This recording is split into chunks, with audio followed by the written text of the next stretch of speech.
Pokemon Green, or Pocket Monsters Green as it's known in Japan, is the first of the original Pokemon handheld games to ever be released. While Pokemon Green and Red were released in Japan, Pokemon Red and Blue were released across shores, causing people to think that Green was actually blue. However, Green never made it across shores, due to the enhanced Pokemon sprites that were used in Blue's release. Later, when the original Pokemon games were remade, Pokemon Green's color was chosen to be remade instead of Blue's. Sprites were different in Pokemon Green to Pokemon Blue and Red, much like they were different in Pokemon Yellow. However, since the sprites were so ugly in Pokemon Green, it was one of the main factors that made it so unsuccessful, causing it to never be released across shores. So what are some of the differences between the Japanese version and the English version? Well, let's take a look. For starters, the locations of Pokemon in the Green version are different, and Pokemon such as Lickitung, Jinx, and Kadabra are catchable, and don't require training an Abra or trading another Pokemon in order to get one. More items are also available to get in Pokemon Green, such as HP ups being available to buy in the Pokemarts. As I've mentioned before, a big difference is with the old man you find blocking your path in Viridian City. In the English version, he says he needs his coffee, but in the Japanese version, he says he needs alcohol. This is why you find him laying in the middle of the path, cause he's passed out drunk.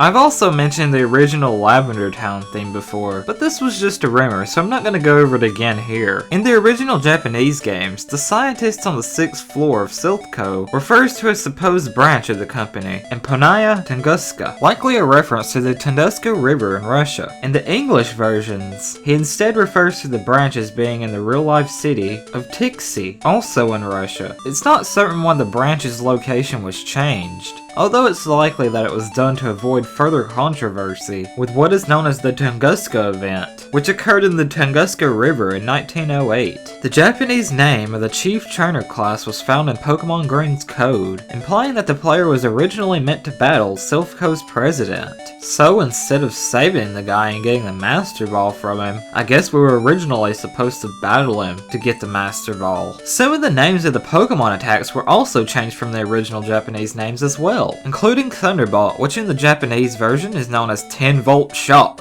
Fire Blast, which is known as Holy Fire, Tail Whip, which is known as Tail Wagging, aka Twerking, Thunder Shock is known as Light Shock, Thunder is known as Lightning Storm, Razor Leaf is known as Leaf Cutter, Pound is known as Slap, aka I'm about to slap a bitch, and the creepiest one of all is Self-Destruct, which was originally called Suicide Bombing in the Japanese games. Yeah, you heard me right. Suicide Bombing. This implies that the Pokemon that use self-destruct commit suicide instead of just fainting. No wonder there were so many graves in the Pokemon Tower. No, Voltorb, you have way too much to live for! Do a flip. In all of the original Japanese versions, using Thunderbolt or Body Slam results in some pretty intense screen flashes. So if any of you have seizures, just be warned of the flashing screen that's about to show. This was most likely changed to remove the risk of seizures, kinda like what happened with the banned anime episode Electric Soldier Porygon. A few other changes were in the Cerulean Cave, aka the Unknown Dungeon. This cave was changed for every Japanese release. Yellow had a layout only used for that version, which was changed to make things much easier.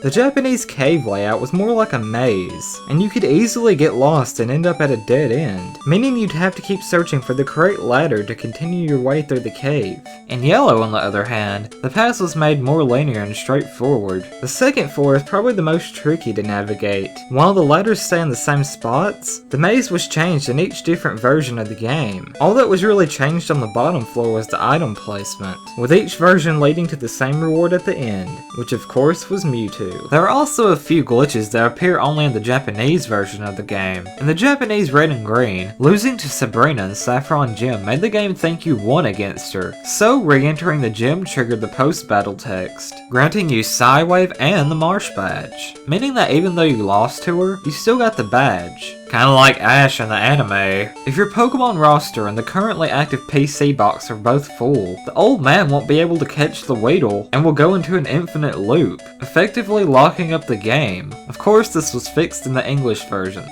It's crazy how different Pokemon games were back then, and they've come a long way. There are many more differences in the Japanese versions of Pokemon due to Nintendo censoring certain things that people might find offensive or too dark for kids. There are always the translated Pokemon Green ROMs out there if you want to play this game, but the translations are less than perfect. But if you want to experience the original Japanese Pokemon games, then I highly recommend checking out Pokemon Green for yourself. If you guys know any more Pokemon Japanese differences, let me know in the comments. Thank you guys for watching, this has been Brandon, and I'll see you in the next video.